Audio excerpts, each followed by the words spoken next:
आपके साथ मैं हूं प्रियंका राय। बुलेटिन की शुरुआत इस वक्त मिल रही बड़ी खबर से करेंगे। बीकानेर से ये बड़ी खबर है, 2 करोड़ की शराब नष्ट की गई है।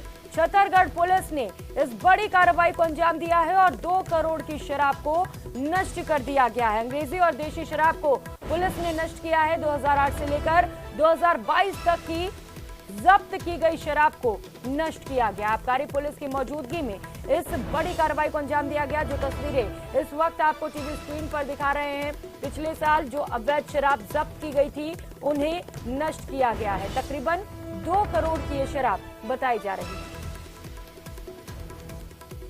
विक्रम जगरवाल सहयोगी हमारे साथ जुड़ चुके हैं। विक्रम, 2 करोड़ की शराब नष्ट कर दी गई है, पूरी जानकारी से लेकर। जी बिल्कुल, जो ये छतरगढ़ थाना पुलिस में अलग अलग प्रकरणों में जो 2008 से लेकर 2022 तक जो शराब जब्त की गई थी, अंग्रेजी या देशी जो अवैध रूप से शराब पुलिस जो पकड़ती है, उसी को ये मालखाने में जो रखा गया था। अब इसके निस्तारण की जो बात थी उसको लेकर जो है आज निस्तारण किया गया है और आबकारी पुलिस की मौजूदगी में जो है पुलिस ने जो है शराब को नष्ट करवाया है और इसकी कीमत 2 करोड़ रुपए बताई जा रही है और थाना अधिकारी जय कुमार की मौजूदगी में पूरी कार्रवाई की गई है। क्योंकि जो शराब की पेटियां होती है उन्हें थानों में रखने में ज्यादा दिक्कत होती है, तो इसलिए इसका डिस्पोजल उच्च स्तर पर किया होता है और उसकी परमिशन आने के बाद ही जो है वो एक साथ ही जो है सारी शराब को डिस्पोजल किया जाता है। जी शुक्रिया विक्रम इन तमाम जानकारियों के लिए। तो 2 करोड़ की शराब नष्ट की गई है। आबकारी पुलिस की मौजूदगी में इस कार्रवाई को अंजाम दिया गया। जो शराब जब्त किए गए थे, अवैध तरीके से जो शराब बनाए गए थे, जो शराब तस्करी करते हुए जो शराब पकड़े गए थे, उन सभी शराब को आज नष्ट किया गया है। महिला कोच की शिकायत पर चंडीगढ़ पुलिस ने हरियाणा के खेल राज्य मंत्री और पूर्व हॉकी खिलाड़ी संदीप सिंह पर एफआईआर दर्ज कर ली है। महिला कोच ने उन पर छेड़छाड़ का आरोप लगाया था, जिस पर संदीप सिंह ने अपना इस्तीफा दे दिया है और कहा कि मेरी छवि को खराब करने के लिए एक माहौल बनाया गया। खेल विभाग की एक जूनियर कोच ने झूठे आरोप लगाए हैं। मैं चाहूंगा कि उसकी अच्छे से जांच हो। जांच रिपोर्ट आने तक मैं अपना खेल विभाग मुख्यमंत्री को सौंपता हूं। एक माहौल क्रिएट किया गया है मेरी छवि को खराब करने के लिए और एक खेल विभाग के जूनियर कोच ने जो एलिगेशंस, गलत फॉल्स एलिगेशंस लगाए हैं, उसकी मैं चाहूँगा कि अच्छे से जांच हो। जांच चल भी रही है और जब भी उसकी रिपोर्ट आती है, उस रिपोर्ट के बाद एक नैतिकता के कारण, एक इंसानियत के कारण मैं अपना खेल विभाग जो है माननीय मुख्यमंत्री जी को सौंपता हूं और जो भी रिपोर्ट आए, जो भी दूध का दूध और पानी का पानी आए, निकल कर जब बाहर आए तो उसके बाद फिर माननीय मुख्यमंत्री जी अगला फैसला लें। दिल्ली के ग्रेटर कैलाश इलाके में रविवार तड़के एक नर्सिंग होम में आग लगने से 2 लोगों की जलकर मौत हो गई। जानकारी के अनुसार घटना आज सुबह करीब 5:15 की बताई जा रही है। पुलिस और दमकल विभाग के अधिकारियों ने इसकी पुष्टि की है। मौके से 6 लोगों को बचाया गया है। आग लगने की सूचना मिलते ही दमकल की 4 गाड़ियां मौके पर पहुंची और आग को काबू करने की कोशिश की गई और करीब 1 घंटे की मशक्कत के बाद दमकल कर्मियों ने आग पर काबू पा लिया और स्थिति फिलहाल नियंत्रण में है।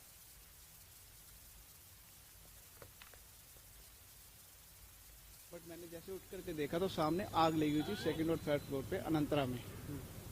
मैंने कहा यहाँ तो ओल्ड एज सेंटर है, यहाँ पर पेशेंट्स आते हैं, सारे के सारे रहते हैं यहाँ पर। तब जाकर के देखा तो लोकल पुलिस ने काफ़ी हेल्प की with the help of Swiggy boys. उन्होंने सारे पेशेंट्स को खुद बाहर निकाला। एक सरदार जी थे इंस्पेक्टर साहब, वो खुद उठा करके ला रहे थे पेशेंट्स को।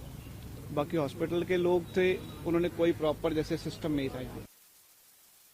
गुजरात के वडोदरा स्थित वर्सिया क्षेत्र में खुले एक बोरवेल में 2 साल का एक मासूम बच्चा गिर गया था। बच्चे के गिरने के बाद इसकी जानकारी स्थानीय पुलिस को देने के बाद दमकल विभाग और स्थानीय लोगों की मदद से सफलतापूर्वक रेस्क्यू किया गया। फिलहाल बच्चे को अस्पताल में भर्ती करवाया गया है और उसकी हालत खतरे से बाहर है।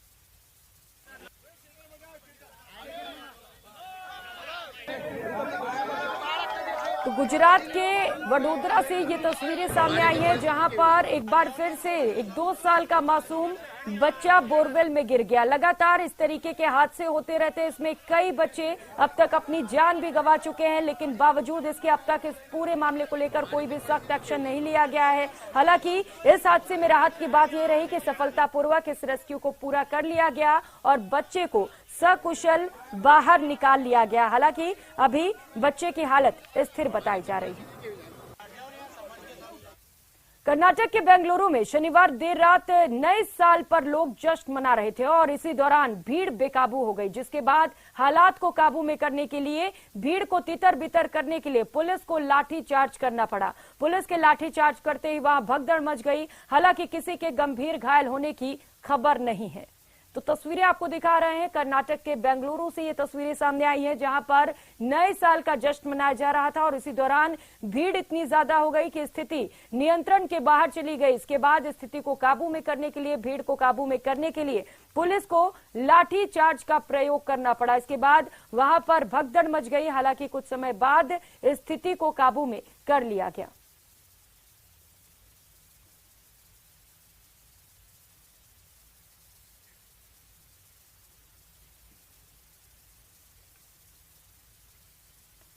तो लाठीचार्ज का हल्का प्रयोग पुलिस को करना पड़ा। हल्का बल प्रयोग करने के बाद यहां से भीड़ को तितर बितर किया गया। हालांकि इस लाठीचार्ज में और भगदड़ में कुछ लोग घायल भी हुए हैं, लेकिन फिलहाल वे सभी खतरे से बाहर हैं। नए साल का जश्न यहां पर मनाया जा रहा था और इसी दौरान बड़ी संख्या में लोग वहां पर इकट्ठा हो गए और भीड़ को काबू में करने के लिए पुलिस ने लाठीचार्ज का प्रयोग किया।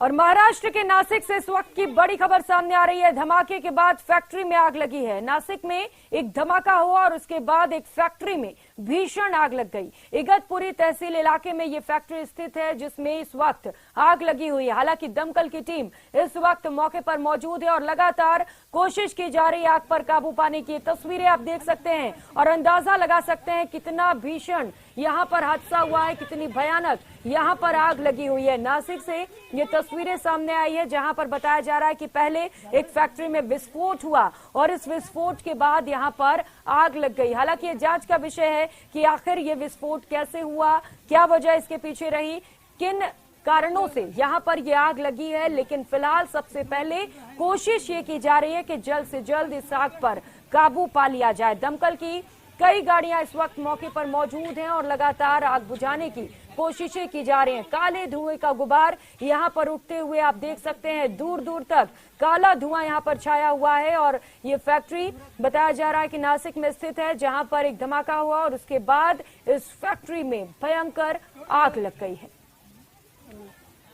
हालांकि सूचना मिलते ही जो दमकल की टीम है वो इस वक्त मौके पर मौजूद है और लगातार कई दमकल की जो गाड़ियां मौके पर मौजूद हैं, उनकी ओर से कोशिशें की जा रही हैं कि जल्द से जल्द और समय रहते आग पर काबू पा लिया जाए। अब जानकारी जैसे जैसे सामने आएगी आपको देते रहेंगे, अपडेट्स बताते रहेंगे। अभी तक इसे लेकर कोई जानकारी नहीं हुई है कि जब ये हादसा हुआ तो क्या उस वक्त फैक्ट्री में कोई मौजूद था, क्या कोई जनहानि भी हो सकती है, क्योंकि हो सकता है सुबह का वक्त है, फैक्ट्री में कुछ लोग भी मौजूद रहे हों। हालांकि अभी इसे लेकर कोई जानकारी सामने नहीं आई है। जैसे ही जानकारी मिलेगी तुरंत आप तक पहुंचाएंगे। और खबरों में आगे बढ़ेंगे। कोविड महामारी की नई लहर की आशंका को देखते हुए केंद्र सरकार ने बड़ा फैसला लिया है। सरकार ने आज से चीन समेत कई देशों से आने वाले यात्रियों के लिए आरटी-पीसीआर टेस्ट अनिवार्य कर दिया। केंद्रीय स्वास्थ्य मंत्री मनसुख मंडाविया ने इस फैसले की जानकारी दी। उन्होंने कहा कि चीन, हांगकांग, जापान, दक्षिण कोरिया, सिंगापुर और थाईलैंड से भारत आने वाले यात्रियों को 1 जनवरी से निगेटिव कोविड टेस्ट रिपोर्ट देना जरूरी होगा। मास्क सबको लगाना चाहिए, आई डू एग्री, बट ये है कि अभी इतने लोग नहीं थे गैदरिंग, बट जब हम 2 घंटे से बाहर वेट कर रहे हैं तो इतना रश नहीं था, बट सडनली एकदम से आया। बट ये मास्क लगाना चाहिए। कोरोना की अब चीन और यूएसए में और जापान में बड़ी स्थिति बहुत गंभीर है, तो उसको मद्देनजर रखते हुए हमें मास्क जरूर लगाना चाहिए और सोशल डिस्टेंसिंग का पालन करना चाहिए। नहीं, सावधानियां तो अपनी है, ये अपनी सुरक्षा के लिए मास्क है, ये सरकार का इसमें कोई वो नहीं है। मास्क लगाइए और सुरक्षित रहिए। कैसी स्थिति देख रहे हैं एयरपोर्ट पर? कोई लगा रहा है, कोई नहीं लगा रहा है, दिखाई दे रहे हैं। कोई जिसे अपनी सेफ्टी है वो मास्क लगा रहा है, जिसे नहीं सेफ्टी वो नहीं लगा रहा। वहीं देश की राजधानी दिल्ली और आसपास के इलाकों में नए साल के पहले दिन भूकंप के झटके महसूस किए गए। रेक्टर स्केल पर इसकी तीव्रता 3.8 मापी गई। नेशनल सेंटर फॉर सिस्मोलॉजी के अनुसार भूकंप का केंद्र हरियाणा के झज्जर में था और इसकी गहराई जमीन से 5 किलोमीटर नीचे थी। पिछले कुछ महीनों में दिल्ली एनसीआर में भूकंप के कई झटके महसूस किए जा चुके हैं। इसके अलावा कुछ अन्य प्रदेशों में भी भूकंप के झटके आ चुके हैं। आज से नए साल 2023 की शुरुआत हो चुकी है। नए साल के साथ ही आम लोगों को महंगाई का एक और झटका लगा है। सरकारी तेल कंपनियों ने 1 जनवरी 2023 को गैस सिलेंडर के नए भाव जारी कर दिए हैं। खास बात यह है कि गैस सिलेंडर के प्राइस में 25 रुपए तक की तेजी दर्ज की गई है। ध्यान देने वाली बात यह है कि ये बढ़ोतरी कॉमर्शियल गैस सिलेंडर के भाव में की गई है और घरेलू गैस सिलेंडर अपने पुराने रेट पर ही मिलते रहेंगे। और भारतीय क्रिकेटर ऋषभ पंत को सड़क हादसे के दौरान बचाने वाले हरियाणा परिवहन निगम के चालक को उत्तराखंड सरकार सम्मानित करेगी। इसकी जानकारी देते हुए देहरादून में मुख्यमंत्री पुष्कर सिंह धामी ने कहा कि हरियाणा परिवहन निगम के चालक और परिचालक ने अपनी परवाह न करते हुए ऋषभ पंत की जान बचाई। इसीलिए हमने तय किया है कि उनको हम 26 जनवरी को सम्मानित करेंगे। देखिए, वो उन दोनों चालक और परिचालक हरियाणा परिवहन निगम के बस के थे। उन्होंने जिस समय में ऋषभ पंत की एक्सीडेंट हुआ था उसमें काफ़ी घायल हो गए थे और उनकी कार लगातार 2-3 बार उन्हीं के सामने पलटी। उन्होंने अपना कोई भी जो है अपनी परवाह न करते हुए उन्होंने उनकी जान बचाई, उनको बाहर निकाला, जिसके कारण से अब वो स्वस्थ होने की दिशा में आगे बढ़ रहे हैं। तो हमने तय किया है कि ऐसे समय में जिन्होंने सहायता करी है, आगे आए हैं, उनको हम सम्मानित करेंगे। 26 जनवरी के दिन चालक और परिचालक दोनों को ही सम्मानित करने का निर्णय लिया। और फिलहाल यहाँ वक्त चला एक छोटे से ब्रेक का, तुरंत हाजिर होंगे।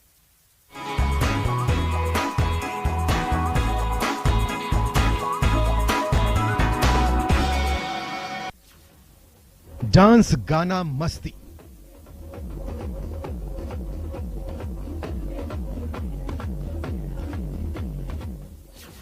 जश्न जानदार,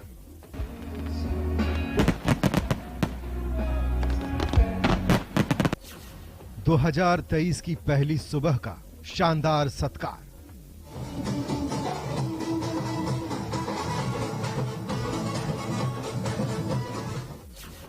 देखिए 2023 के जश्न की 23 तस्वीरें।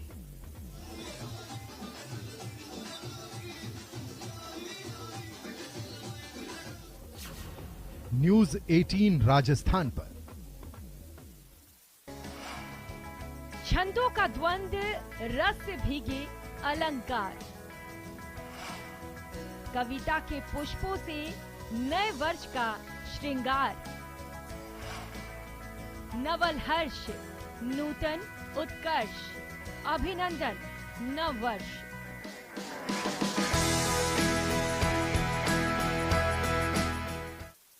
हेडलाइंस प्रेजेंटेड बाय पेट सफा आयुर्वेदिक चूर्ण, पेट सफा तो हर रोग दफा।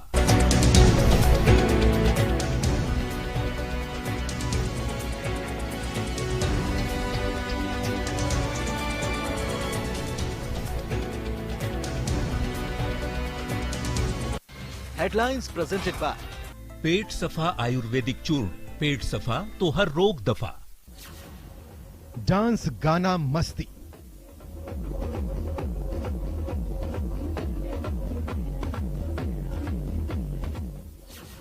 जश्न जानदार,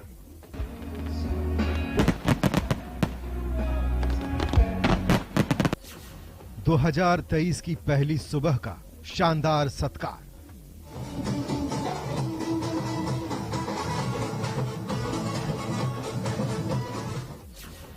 देखिए 2023 के जश्न की 23 तस्वीरें।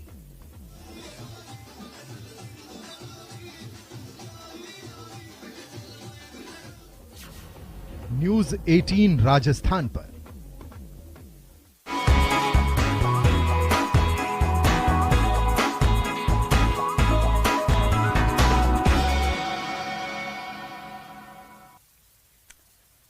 ब्रेक के बाद आप सभी का स्वागत है। और आज पूरा देश नए साल के जश्न में डूबा हुआ है, तो कई लोग जमा देने वाली सर्दी में अपने घरों में अपनी रजाई में आराम फरमा रहे हैं। लेकिन इसी कड़ाके की ठंड में हमारे देश के जवान उरी सेक्टर में नियंत्रण रेखा पर पेट्रोलिंग कर रहे हैं, ताकि पूरा देश नए साल का जश्न मना सके और अपने घरों में चैन की नींद सो सके। आप सभी को पता है कि जब भी विंटर शुरू होने वाला होता है, विंटर से पहले और जो विंटर के अर्ली विंटर्स है, जब स्नोफॉल शुरू होता है, तब जो दुश्मन का जहां इन्फिल्ट्रेशन करने के अटेम्प्ट्स बढ़ जाते हैं, उनका इन्फिल्ट्रेशन करने का डेस्परेशन बढ़ जाते हैं और वो जमीन पे भी हमें दिखता है, वो ज्यादा प्रोब करने लगते हैं। ऐसे सारे इन्फिल्ट्रेशन अटेम्प्ट्स को नकार करने के लिए या डिफीट करने के लिए हमारे पास जो यहाँ लाइन ऑफ कंट्रोल में इंडियन आर्मी के पास बहुत ही अच्छा लाइन ऑफ कंट्रोल का काउंटर इन्फिल्ट्रेशन ग्रिड है, जिसके अंदर बहुत अच्छा एक सर्वेलेंस ग्रिड है और साथ ही साथ हमारे पास न्यू जनरेशन इक्विपमेंट और वेपन्स है जो हमें यहाँ पे हमारे ऑपरेशंस को करने के लिए हमारे मदद करते हैं। इसके अलावा हिंटरलैंड में भी इंडियन आर्मी का रोबस्ट डिप्लॉयमेंट है, जिसके वजह से ऐसे कोई अटेम्प्ट्स है उसको डिफीट किया जा सकता है। और मैं यहाँ आश्वासन देना चाहूंगा कि यहाँ पे लाइन ऑफ कंट्रोल में इन्फिल्ट्रेशन करने के लिए दुश्मन चाहे कुछ भी कोशिश करे, उसको नकार किया जाएगा। जैसा कि आप देख सकते हैं यहाँ पे इंडियन आर्मी डिप्लॉयड है लाइन ऑफ कंट्रोल पे। So although weather conditions harsh हैं, बट दैट डजंट मीन कि सोल्जर के लिए कोई चैलेंज नहीं होता है।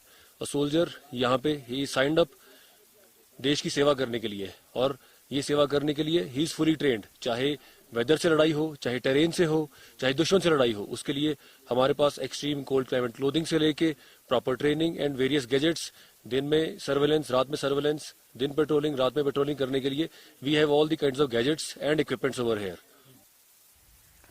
खबरों में आगे बढ़ेंगे। देश की राष्ट्रपति द्रौपदी मुर्मू 2 दिवसीय दौरे के दौरान 3 जनवरी को सिरोही आएंगी और इस दौरान वे ब्रह्मा कुमारी संस्थान के अंतर्राष्ट्रीय मुख्यालय माउंट आबू आएंगी। इसे लेकर राष्ट्रपति दौरे को लेकर सजावट का काम शुरू हो गया है। इसके लिए पूरे डायमंड हॉल और आगवानी वाले स्थानों पर लड़ियों से सजावट की जा रही है। इसके साथ ही ज्ञान सरोवर का पीस कॉटेज, पांडव भवन में बाबा के समाधि स्थल, शांति स्तंभ, बाबा के कमरे को भी सजाया गया है। वहीं प्रशासन ने भी तैयारियों को तेज कर दिया है। शांतिवन में कंट्रोल रूम बनाया गया है, जहां से प्रशासनिक अधिकारी तैनात रहेंगे।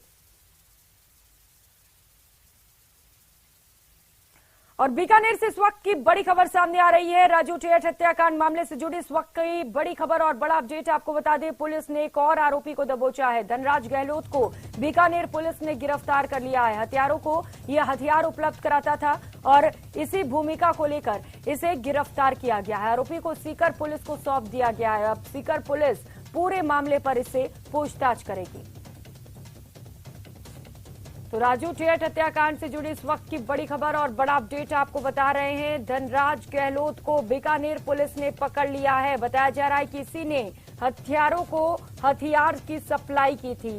इस मामले को लेकर अब इससे ज्यादा पूछताछ की जाएगी और भी खुलासे संभव है। और बुलेटिन में बात करेंगे रफ्तार के कहर की, जहां प्रदेश के अलग अलग जिलों में दर्दनाक सड़क हादसे देखने को मिले। पहली तस्वीर हनुमानगढ़ से है, जहां सड़क दुर्घटना में कार सवार 5 लोगों की मौत हो गई। वहीं दूसरी तस्वीर टोंक से है, जहां बेकाबू होकर एक ट्रक पलट गया। तो वहीं तीसरी तस्वीर बीकानेर से है, जहां बेकाबू होकर डिवाइडर पर कार चढ़ गई और ये हादसे का शिकार हो गई। हादसे में कार चालक गंभीर रूप से घायल हुआ है। वहीं हनुमानगढ़ मेगा हाईवे पर बिसरासर गांव में देर रात को भीषण सड़क दुर्घटना में कार सवार 5 लोगों की मौत हो गई, जबकि एक गंभीर रूप से घायल है, जिसका उपचार चल रहा है। दुर्घटना के बाद ट्रक पलट गया, जबकि ड्राइवर मौके से फरार हो गया। पुलिस के मुताबिक ट्रक और कार में भीषण भिड़ंत हुई, जिसके बाद कार सवार 3 लोगों ने मौके पर ही दम तोड़ दिया। वहीं गंभीर रूप से घायलों को पल्लू हॉस्पिटल ले जाया गया है, जहां 2 अन्य घायलों की मौत हो गई। पुलिस की माने तो मृतक बिसरासर गांव के ही रहने वाले थे। सभी पल्लू से वापस लौट रहे थे और इसी दौरान हादसे का शिकार हो गए।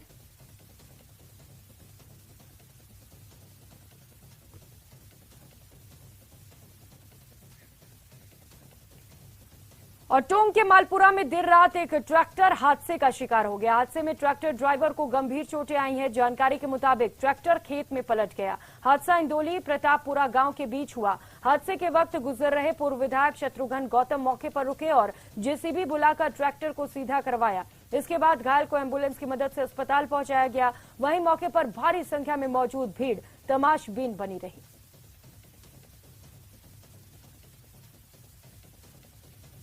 और बीकानेर से एक बड़ी खबर सामने आ रही है, जहां पर एक कार हादसे का शिकार हो गई। बेकाबू होकर जो कार थी वो डिवाइडर पर चढ़ गई। हादसे में कार चालक गंभीर रूप से घायल हुआ है। आसपास मौजूद लोगों ने इसे गाड़ी से बाहर निकाला। बताया जा रहा है कि ये जो युवक है वो नशे में गाड़ी चला रहा था और इसी के चलते ये हादसा हुआ।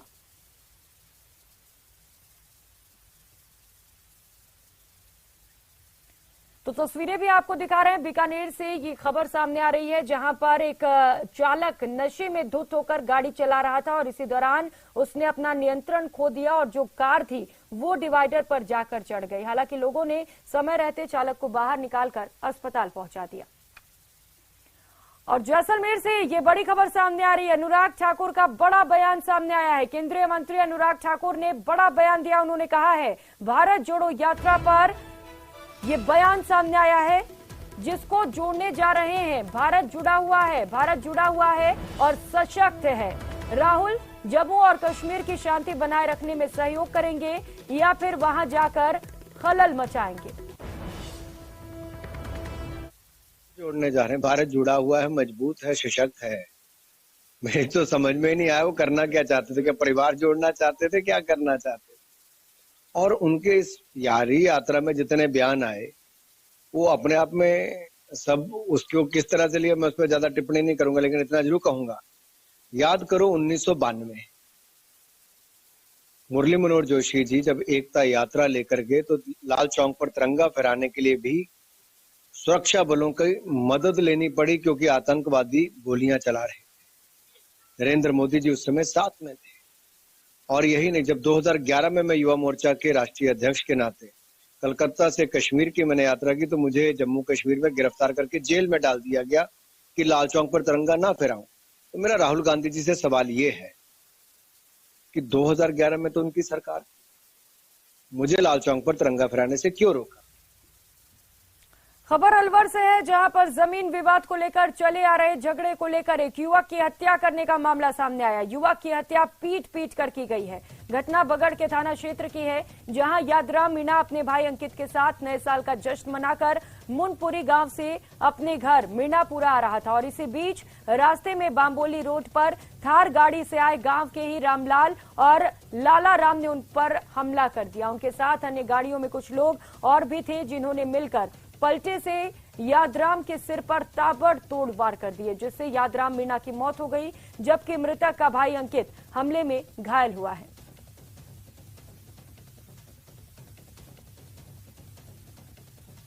और धौलपुर से इस वक्त की बड़ी खबर सामने आ रही है। हथियारबंद चोरों ने मकान पर धावा बोल दिया। लाखों की नकदी और आभूषण पर हाथ साफ कर दिया। 4 लाख की नकदी और 8 लाख के जेवरात चोरी कर लिए गए हैं। मालिक के जागने पर उसे भी लाठी और डंडों से पीटा गया। हथियार के दम पर ये जो आभूषण थे वो भी लूट लिए गए। सूचना के बाद पुलिस मौके पर पहुंची। पुराना शहर धौलपुर की घटना है, जिसकी तस्वीरें आपको दिखा रहे हैं। फिलहाल पुलिस पूरे मामले पर जांच कर रही है।